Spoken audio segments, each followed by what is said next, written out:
여호와께서 시온 산과 예루살렘에서 왕이 되시고 그 장로들 앞에서 영광을 나타내실 것임이라. 아멘.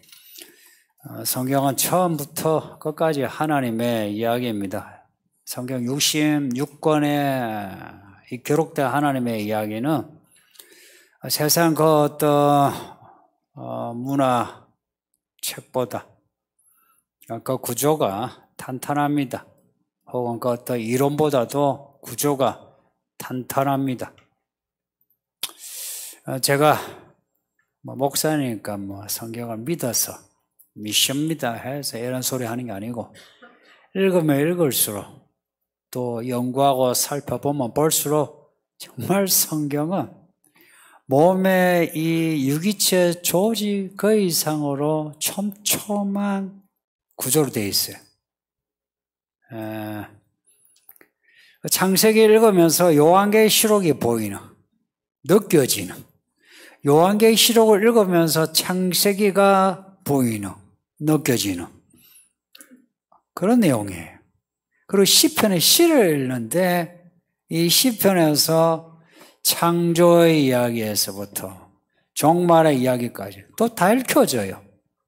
그래서 신약의 말씀에 구약의 창세기에서부터 시편, 시가서에서 선지서까지 다 인용 혹은 인용하고 있어요. 왜냐? 그 내용이 연결되니까. 그러니까 성경을 알면은 시간의 이야기를 알 수 있어요. 놀라운 지혜예요. 그 역사의식을 가지게 돼요. 성경을 알게 되면. 과거에 대해서 우리가 다른 책을 읽고 정보를 습득해서 이런 일이 있었다. 그리고 그 역사학자의 그 가치관을 우리가 접하죠. 그게 다 맞지는 않잖아요. 그리고 서로 모순되는 게 많고. 근데 성경은 비록 이스라엘 역사라고 하는 좁은 이야기인데도 불구하고 적어도 인류의 과거사에 대한 역사의식을 정확하게 가지게 해요. 인사이트를 가지게 해요. 성경을 통해서 과거의 이야기를 다 알 수는 없어요. 그럼에도 과거 역사에 대한 통찰력을 가지게 된다 이야기입니다. 그리고 오늘 내가 이 자리에 있는 거, 그 과거를 알면 그 흐름에서 나의 이 자리의 좌표를 알게 돼요. 그 현실 상황에 대해서 그냥 막 빠져들어가거나 회피하거나 절대 그러지 않아요. 성경을 알며 이 현실의 좌표를 찾아요. 우리가 GPS에서 우리 위치를 찾는 것처럼 찾아요. 그러면서 늘렸다가 늘리면 이제 우리가 좁게 어디 근처에 있다. 그리고 이것을 또 좁히면은 전체 지도가 나오죠. 그러면 우리가 전체 그림에서 어느 위치에 있다는 거 알게 돼요. 좁혔다, 넓혔다. 성경은 그렇게 할 수 있는 시각을 줘요. 거시적이고 미시적이고, 미시적이고 거시적임. 그래서 성경을 아는 사람은 시대의 선구자가 될 수밖에 없어요. 단지 지식인이 되는 게 아니고 그 시대의 선구자, 제일 앞에 말을 타고 달려가는 선구자, 혹은 시대의 파수꾼이 될 수밖에 없어요. 그리고 예언자가 될 수밖에 없습니다. 이 성경의 이야기가 처음부터 끝까지 우리는 아직 끝에 안 왔죠, 그죠? 끝점을 향해 가고 있잖아요. 그러니까 끝점에 대한 내용을 우리가 이미 접하잖아요. 그래서 우리의 좌표에서 끝점으로 가는 방향을 잡아요. 그래서 예언자가 될 수밖에. 이 시대에서 선구자, 그리고 미래에 대한 예언자가 되는 겁니다. 이게 막 내 머리로 공부를 해서 하는 게 아니고 믿음으로 하는 겁니다. 믿음으로 연구하고 살피고 상고하고 생각해서, 그리고 끊임없이 이 현실에서 하나님의 그 경륜에서 우리가 연단받는 겁니다. 이 연단받으면서 우리의 지성도 연단되어 예리해지는 거예요. 그래서 그 시대의 지혜자가 될 수밖에 없어요. 지금 우리가 읽고 있는 이 이사야서 구약의 예언서입니다. 우리가 아침에 읽고 있는 베드로전서 보면은 구약의 선지자들이 장차 오실 메시아, 그리고 장차 임할 구원, 메시아, 구원, 항상 이렇게 연결되어 있어요. 오실 메시아, 도래할 구원을 연구하고 살펴 상고하는, 그리고 천사들도 갈망하는, 모든 선지자가 그랬대요. 이사야도 그랬던 겁니다. 이 말씀을 연구하고 생각하고 그리고 살펴봄으로 하나님이 이사야를 보신 거라. 야, 저 사람은 내 사람이야. 난 저런 사람을 써. 해서 하나님이 이사야에게 말씀을 주시는 겁니다. 이미 주신 말씀을 읽고 듣고 연구하고 살피는 사람에게 하나님이 장차의 말씀을 주시는 겁니다. 그 이사야가 말씀을 받은 거예요. 이미 예전에 많은 선지자들을 통해서 주신 그 말씀을 읽고 듣고 상고하고 그 말씀을 선포하며 살 때에 하나님이 이사야를 택하신 거예요. 하늘의 장면을 보여주시는 거라. 요한도 그래요. 우리도 그래요. 우리가 이 말씀을 읽고 듣고 상고하고 그리고 현실에서 우리가 연단되어 가면 하나님이 우리에게 앞날을 말씀해 주십니다. 그러니 모든 성도들은 이미 우리에게 주신 이 말씀을 읽고 듣고 생각해야 돼요. 그리고 이 말씀 완전히 실행하지는 못해도 내 믿음의 분량에 따라 행동하려고 해야 됩니다. 행동, 행위, 액션. 그래야만 이 하나님의 이야기를 따라갈 수 있어요. 믿음으로 어렵다함을 받는다. 그 믿음이 무슨 믿음인가 하니까 말씀을 따라가는 힘입니다. 믿음이 아니면 하나님의 이야기를 따라가지 못해요. 따라가지 못한다는 것은 하나님의 그 시간, 하나님의 카이로스라고 하는 하나님이 특정 시점을 정해놓고 하나님이 이루시는 말씀이 있는데 그 말씀을 놓쳐요. 놓치면은 천국의 문이 닫혀 들어가지 못하는 다저처녀, 어리석은 다저처녀처럼 그렇게 되어버려요. 그렇게 되면 안 되겠죠. 시간은 다 똑같지 않아요. 우리 개개인 지나온 시간을 생각해 보세요. 30년을 살았던 50년을 살았던 70년을 살았던 돌아보면은 시간이 중요한 시점이 있어요. 그 시점은 그냥 30, 40, 그 나의 숫자가 아니라 사건이 일어나는 시간입니다. 사건이에요. 하나님이 어떤 시간에 일으키시는 사건이 있는 거라. 우리는 그 사건을 볼 수 있어야 되고 그 사건을 여곱처럼 딱 쥐고 주세요 하고 그것을 내가 가질 수 있어야 되고 또한 그것을 지켜낼 수 있어야 되고 그것을 사람들에게 보여줄 수 있어야 되는 겁니다. 성경은 집중해서 그러한 특정 시간을 말씀합니다. 크게 구약에서는 예수님이 오신다고 하는 처음 오시는 거 있죠. 오시는 그 시간을 바라보고 있습니다. 모든 시간이 예수님이 오시는 그 시간을. 그래서 예수님이 오신 이 시간, 이게 날이란 말인데 그날, 이게 예수님이 오신 날이에요. 또한 시대라고도 할 수 있어요. 예수님 오신 시대. 그리고 예수님 오신 이후 또 모든 것은 또 예수를 또 향해 했어요. 왜냐, 예수님 하늘 올라가셨어. 그리고 예수님이 다시 오셔. 야가 예수님이 다시 오시는 예수님이 오시는 시간에 집중되어 있습니다. 구약의 사람들은 예수님이 오시는 초림하시는 그날을 바라봐야 했는데 놓쳐버렸어요. 그래서 이스라엘의 비극적인 역사를 가지고 있어요. 근데 우리는 그러면 안 되겠죠. 이 성경 말씀을 가지고 있잖아요. 예수님이 다시 오신다. 예수님이 다시 오신다. 복음서에서부터 요한계시록 이르기까지 중간에 서신서마다 예수님이 다시 오시는 것에 대해서 반복해서 말씀하고 있어요. 어떻게 오시는가? 무슨 일이 일어나는가? 어떻게 준비해야 되는가? 말씀하고 있어요. 우리는 그래서 예수님이 다시 오시는 이 날을 바라봐야 되는 겁니다. 2000년 내에 이 모든 교회는 예수님이 다시 오시는 이 날을 바라봐야 되는 거예요. 근데 우리가 지금 살고 있는 이 시대는 21세기, 2022년, 2020년대는 심상치 않아요. 정말 심상치 않아요.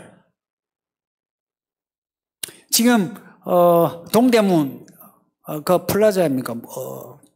그 건물 이름을 내가 거기에서 열리는 세계 지식 포럼이라고요.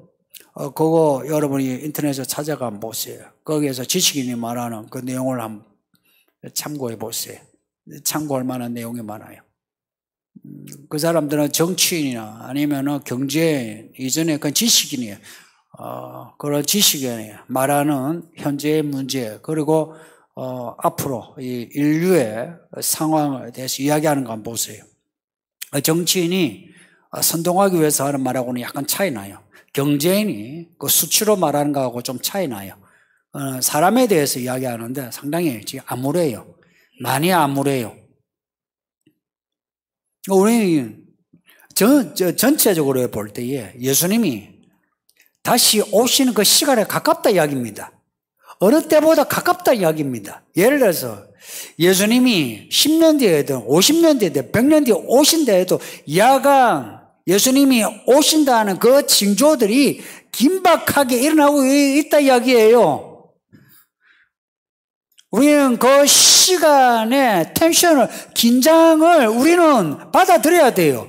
받아들이면서 우리도 똑같이 그렇게 긴장하면서 살아야 돼요. 그렇다고 해서 여러분 보고 첫날마다 기도하라, 금식하라 그런 거 아니에요. 그런 거 있잖아요. 우리가 일상을 살아요. 연애도 하고 결혼도 하고 뭐도 하고 뭐도 하는데 우리의 마음의 중심의 축이 뭐냐 이야기입니다. 축.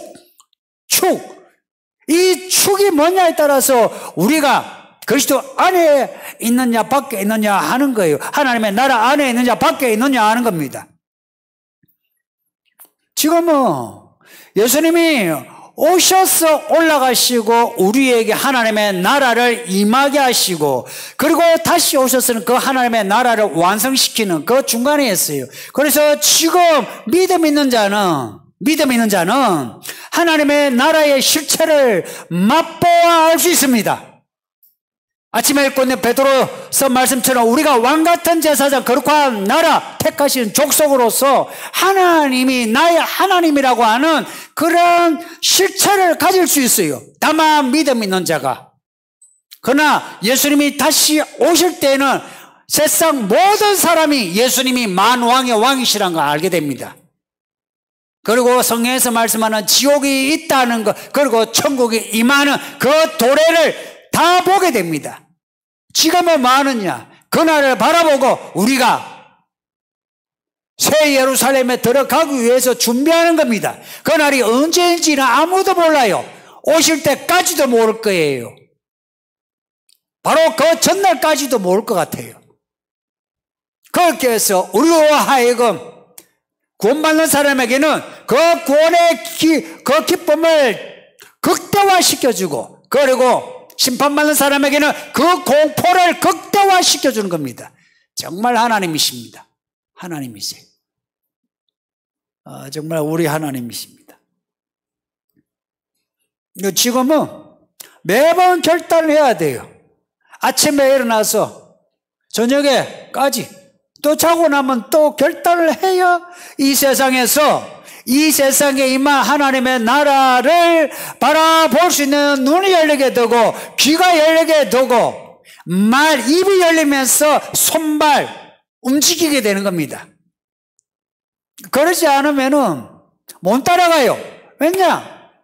이 세상 속에서 믿음이 없이는 세상만 보여요. 하나님의 나라는 그냥 도구만 교리예요, 교리.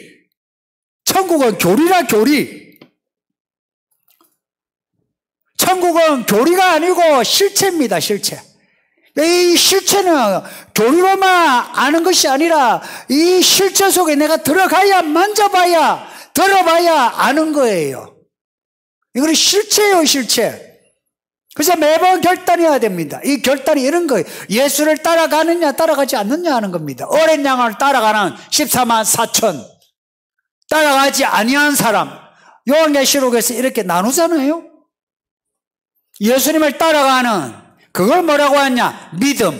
그 믿음으로 의롭게 된다는 것. 16절에 나오는 그 의, 정의이기도 하고 의라 하기도 하고. 믿음으로 따라갈 때 우리를 의롭다 하는 겁니다. 이게 뒤에 보면 26장 2절에 보면은 신의가 나옵니다. 아멘 하죠. 아멘. 그 아멘이 하나님에 대한 아멘. 그것이, 그 신의가 의예요. 우리가 하나님을 따라가는, 아멘, 하나님 따라가겠습니다. 하나님 말씀에 아멘 합니다. 내가 확신합니다. 이겁니다. 아멘은. 아만 혹은 아멘, 뭐 발음이 왔다 갔다 해요. 관계없어요. 그냥 아멘, 아멘 할 때는 확신을 가지고 따라갑니다. 따라가는 그것이 의로운 겁니다. 그래서 하나님의 의와 아멘은 이것은 연결되어 있는 거예요. 차축 이렇게 바퀴가 연결되어 있는 것처럼 연결되어 있어요. 우리가 말씀에 대해서 찬양하고 난 뒤에 아멘 아멘 그러죠, 그죠? 그것은 그 내용에 대해서 내가 확신을 가지고 내가 따라가겠습니다. 내가 결단하는 거죠. 그럴 때 하나님은 우리를 의롭다 하십니다.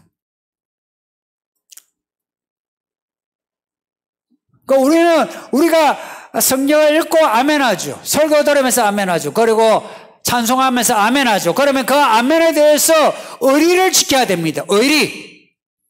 의리가 뭡니까? 배신하지 않는 겁니다. 예수님을 따라간다는 거. 예수님이 어떻게 이 땅에 사셨나? 사시다가 죽으셨어요. 죽임을 당하셨어요. 어린 양으로. 왜 죽임을 당했나? 이 세상하고 안 맞는 거예요. 하나님의 나라가. 빛과 어둠이에요. 질서와 혼돈이에요. 평화와 다툼이에요. 안 맞아요. 안 맞으니까 이 세상이 갈등하는 거라. 그래요. 온 세상이 합하여 예수를 죽인 거예요. 그러니까 이 세상에서 예수가 갈 길은 없어요. 죽음밖에 없어요. 그래서 죽을 수밖에 없어요. 똑같이 우리가 예수를 따라가면 죽을 수밖에 없어요. 그래서 주와 함께 죽고 주와 함께 사는 이것이 믿음의 실체입니다. 그러니까 믿음은요, 믿습니다 해가지고 병이 낫고 귀신 나가고 문제 해결되는 거 맞아요. 믿음의 사건 맞아요. 그런데 사건도 사건의 레벨이 있어요. 따라가고 믿음의 분량이 더해지면 그 이야기가 깊어지는 거죠. 그렇죠? 이야기의 결론에 다다르면 뭐가 나오느냐? 그리스도와 함께 죽고 살아가는 이야기가 나옵니다. 그래서 그리스도의 그 죽음 앞에 이제 서게 될 때에 그 죽음 전에 있는 두려움 앞에 직면하게 되면서 이제 우리가 결정해야 됩니다. 더 나아갈 것인지 뒤로 갈 것인지. 많은 제자들이 그냥 뒤로 가버렸어요. 똑같아요. 우리도 이렇게 평안할 때 믿죠. 코로나가 터지고 전쟁이 터지고 문제가 터질 때 이제 우리가 앞으로 가느냐 뒤로 가느냐 결정을 해야 됩니다. 많은 사람이 뒤로 가게 될 것입니다. 이 교회도 예외가 아니에요. 직면하게 될 때 그럴 겁니다. 바라기는 그 전에 하나님이 구원받는 사람을 이 교회에 채워져서 이 자리가 다 넘치고 몇 부 예배를 드리고 차고 넘치는 은혜를 기대하지만 결국은 예수님이 오시기 전에 이 세상의 공포가 엄습할 때에 많은 사람이 교회를 떠나게 될 겁니다. 그때 그리스도에 대한 의리를 지킬 수 있느냐 하는 겁니다. 그래서 남자나 여자나 똑바로 정신을 차려야 되고 그리고 의리 있게 살아야 합니다. 그리스도에 대한 의리, 우리가 하나님에 대해서 고백을 했으면 그것을 지켜야 합니다. 사람에 대해서도 그것을 지켜야 됩니다. 그래서 믿는 사람은 절대 꼼수 부리지 않습니다. 직장에서도 그래요. 손해를 보면 손해를 봐도 꼼수를 부리지 않습니다. 좁은 길로 가야 돼요. 그 좁은 길은 매번 결심을 해야 합니다. 오늘 이 본문에는 두 부류의 사람이 나오는데 앞에 14절에서 16절 앞부분은 하나님을 찬양하는 의로운 사람들이 나옵니다. 이들은 이 세상에서는 좁은 길로 가는 사람인데 그러나 예수님이 다시 오시는 그날에는 하나님의 나라에 들어간다는 겁니다. 반면에 뒤에 16절 뒤에부터 23절 끝절까지는 하나님을 배신하는 16절에 반복되는 말 배신하는 의리를 저버리는 신의가 없는 이 죄인들이 나오는데 이들은 하나님의 심판으로 다 죽습니다. 이렇게 성경은 항상 대비시킵니다. 악인과 의인, 하나님을 찬양한 사람, 하나님을 배신한 사람 이렇게 대비하며 그 대비의 끝에는 결과를 기록하고 있어요. 그렇게 결과를 우리에게 보여주면서 어느 것을 택하려고 우리에게 말씀하고 있는 겁니다. 그러니까 우리는 좋은 걸 택해야죠. 결과는 뻔한 겁니다. 좋은 것을 택해야지. 그러니까 하나님을 찬양하는 하나님의 이름을 높이는 그런 사람이 되라 하는 겁니다. 이스라엘이 이렇게 실패를 했어, 이렇게 비참한 이야기를 겪었다는 거 우리에게 적나라하게 기록하고 있으면서 우리로 하여금 너희는 어떻게 할래? 이런 겁니다. 어떻게 할래? 묻는 겁니다. 우리에게 어떻게 할래? 그날이 가까이 온다는 겁니다. 2700년 전에 기록된 성경이 그날을 이야기하고 있어요. 2000년 전부터 그날을 이야기하고 있습니다. 저는 그 선지자와 사도들이 그날을 이야기할 때 막연하게 그날을 이야기했다 생각하지 않아요. 마치 내일 모레 구체적으로 매월 며칠이 도래하는 것처럼 그날을 말하고 있습니다. 정관사를 붙여가지고 그날, 어떤 날이 아니고 그날, 그 마음이 어떤 마음인지 한번 느껴보세요. 내 살았을 때 그날이 안 올지라도 그날, 마치 그날을 내가 내일 모레 맞이할 것처럼 그날을 내가 생생하게 내가 기다리고 준비하면서 흥분하면서 사람들에게 말하는 그 선지자와 사도들의 그 마음을 한번 이해해 보세요. 구약에서 그날 여호와의 날, 그리고 신약에서는 그날이란 말이 안 나와요. 안 나오고 말세 예수께서 오시는 날, 종말, 그러니까 이 표현이요. 같은 그날인데 구약에서의 그 그날보다 신약은요 좀 더 구체적이에요. 예수께서 오시는 날, 그날 모든 것이 끝장난다는 겁니다. 그 끝장이라는 것은 그냥 끝이다가 아니고 모든 전모가 밝혀지다. 우리가 어떤 사람인지 우리 인생이 다 드러나는 겁니다. 이 목사가 어떤 목사인지 다 드러나고 여러분이 어떤 성도인지 다 드러납니다. 여기서는 이렇게 덧칠을 하고 칠을 해서 속일 수 있어요. 제가 여러분을 속일 수 있어요. 그러나 그날은 못 속여요. 여기서 여러분을 속이면 그날 그리스도 앞에서 정체가 드러나서 심판받습니다.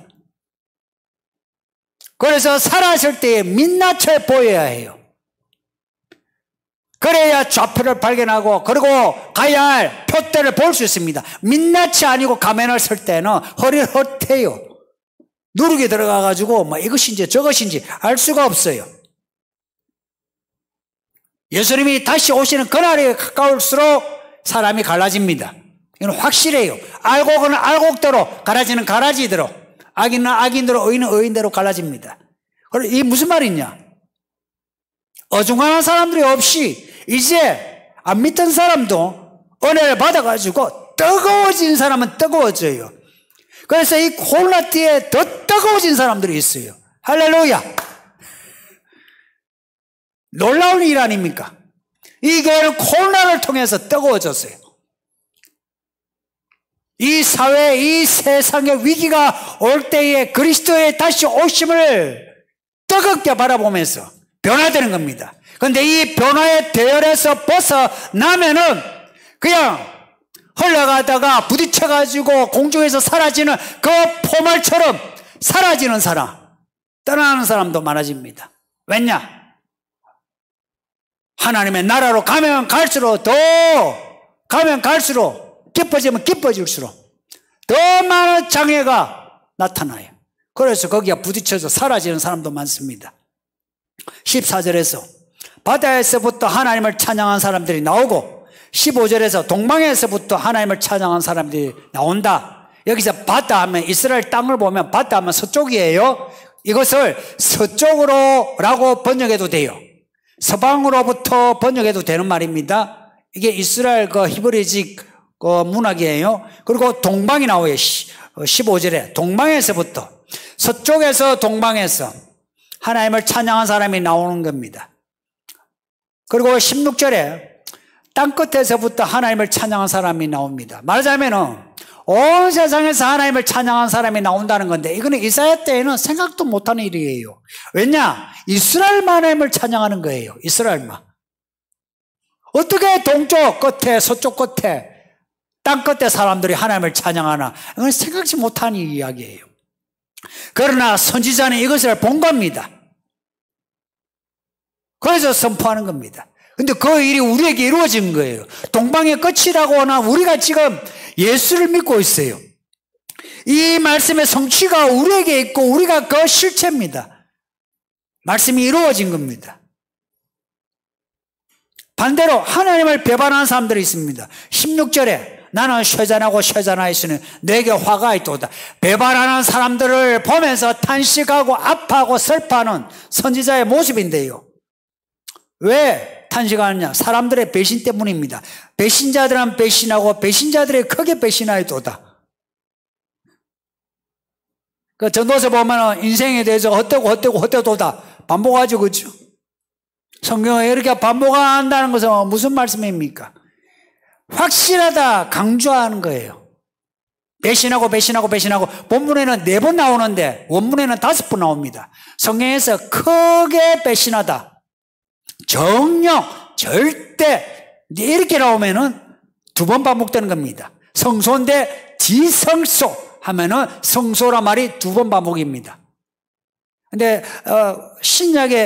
신약의 헬라는 그렇지 않아요. 신약에 큰 환란하면 큰 할 때 그거는 그냥 환란이 2번이 아니고 큰, 우리가 메가박스 저 영화관이 있죠. 메가 그겁니다. 그거 발음하고 똑같아요. 그 헬라에서 나오는 말이에요. 20절에 보면 죄악이 나오는데 이 심판받는 사람의 죄악의 핵심이 뭐냐 하니까 배신입니다. 배신. 무슨 배신이겠어요? 하나님에 대한 배신입니다. 하나님을 앞에 14절에서부터는 하나님을 찬양한 사람이 나와요. 모든 인간은 하나님을 찬양해야 돼요. 왜냐? 창조하신 하나님이에요. 그리고 우리에게 이른 비 늦은 비를 주시는 하나님이에요. 그리고 심판하신 하나님이에요. 우리의 시작이 하나님에게 있어요. 우리의 이 생명이 하나님에게 있어요. 그리고 우리의 마지막이 하나님에게. 그러니 사람은 하나님을 찬양하는 게 이게 옳은 거예요. 이게 의리입니다. 의리. 아빠 죽어도 하나님을 찬양하고 굶어 죽어도 하나님을 찬양하는 겁니다. 그런데 이 사람들은 하나님을 찬양하지 않아요. 하나님을 찬양하지 않고서 하나님을 대적해요. 21절에 보면은 이들이 왜 하나님을 대적하는지, 하나님을 찬양하지 않고 대적하는지 이유가 나와요. 21절에 보면 높은 군대가 나옵니다. 높은 군대. 성경에서 높은 군대 하면 하늘의 군대를 말해요. 하늘의 군대라고도 할 수 있는데 이런 거예요. 사람들이요 군대를 모아 힘이 있어요. 그래서 이 군대가 지상 최고의 군대라는 겁니다. 하늘의 군대라고 이야기하는 거예요. 높은 군대. 스스로가 하늘의 군대, 세계 최강이다 하는 겁니다. 스스로 자신을 높이는 거, 교만한 겁니다. 하나님은 이런 사람들을, 이런 나라와 민족 도시를 그냥 두지 않습니다. 앞에 14장에 보면은 바벨론 왕에 대한 심판이 나와요. 그 바벨론 왕이 하나님에게 책망을 받아 떨어져요. 어디에 떨어지냐? 소울에 떨어져요. 소울에. 감옥이요, 감옥. 소울에 떨어져요. 가보니까 거기에 또 많은 왕들이 있어요. 그 많은 왕들이 떨어지는 바벨론 왕을 보면서 아이고 너같이 큰 왕도 떨어지네. 그 감옥에는 세상의 지도자 왕들이 다 들어가 있어요. 요한계시록에서도 제가 강조했지만 하나님은 세상의 왕들 지도자들을 주목하십니다. 왕들. 그래서 세계 정세를 알려면 세계 지도자들의 동태를 파악하면 됩니다. 그렇게 따지면 우리나라도요, 왕을, 대통령을 뽑는데 누구를 뽑아야 될지 선택을 잘해야 합니다. 말하자면 하나님의 경륜을 따라가야 돼요.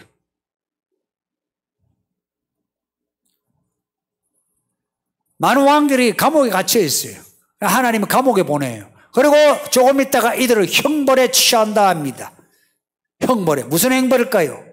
소울, 음부, 성경에 나오는, 구약에서는 소울을 음부 같이 나와요. 신약에는 소울이 안 나오고 음부가 나와요. 야가 이러한 곳은 지옥하고 연결되는 곳이에요. 말하자면 부정적인 곳이에요. 근데 지옥은 형벌이 집행된 곳이다, 이렇게 여기면 돼요. 원래 이 본문에 그들이 감옥에 갇혀 있다가 나중에 형벌을 받는다. 이 지옥이 형벌입니다. 그래서 백보자 심판, 흰보자 심판에서 모든 사람이 다 이제 심판을 받는데 거기에서 합격하지 아니하면 유지에 떨어지는 거예요. 지옥에. 지옥에 떨어지면서 하나님이 공포의 대왕이 되겠죠. 그렇죠? 악인에게는. 동시에 이 구원받는 사람에게는 하나님이 만왕의 왕이 되는 겁니다. 그러니까 지옥에 떨어질 자는 공포예요. 그러나 구원받을 자에게는 빛이에요. 빛. 요한계시록을 보면 21장에 보면 새 예루살렘에는 해와 달이 필요가 없대. 왜 필요가 없느냐 하니까 하나님의 영광이 하도 빛이 나서 해와 달이 빛을 잃는다는 겁니다. 아시죠? 이해가 되시죠? 조명을 비출 때에 더 밝은 것을 비추면 덜 밝은 것은 표가 나지 않아요. 똑같이 해와 달의 수치를 당한다는 겁니다. 만군의 여호와 하나님 예수님이 이 땅에 다시 오실 때에는 온 세상이 다 밝혀져요. 그러나 악인에게는 공포의 대왕이 되는 겁니다. 한편 이 해와 달을요, 세상의 지도자들이라 생각해 보세요. 세상의 지도자들. 지금은 여기서 떵떵거리면서 사람들 위에 군림하지 않습니까? 그러나 예수님이 오실 때는 세상의 지도자들이 다 수치를 당한다. 이렇게 우화적으로 해석해도 돼요.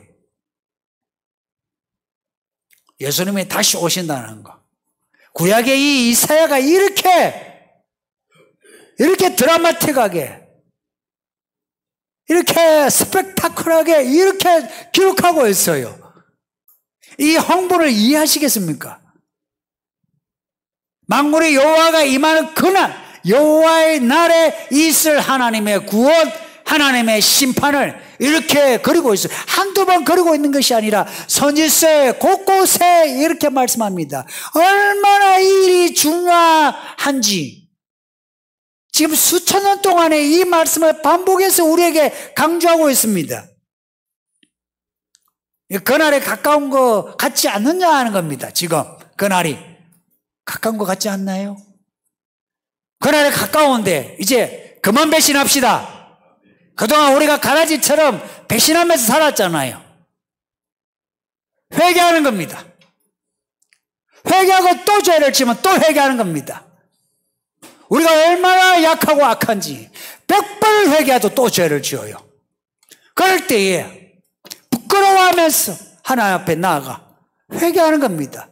또 부끄러워하면서 나아가는 겁니다. 마지막 날에 예수님이 다시 오시는 그날에 부끄러워하면 끝장이에요.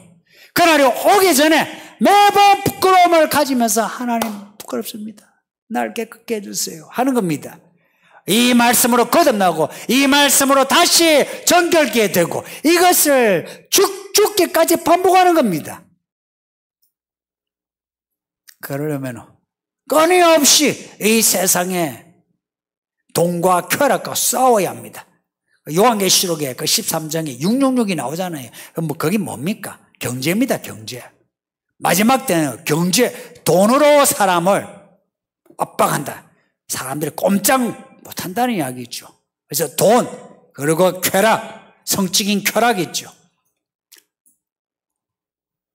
다른 문제도 많지만 그 두 가지 문제와 우리는 싸워 이겨야 해요. 사람들이 이 돈과 쾌락 앞에서는 의리도 없어요.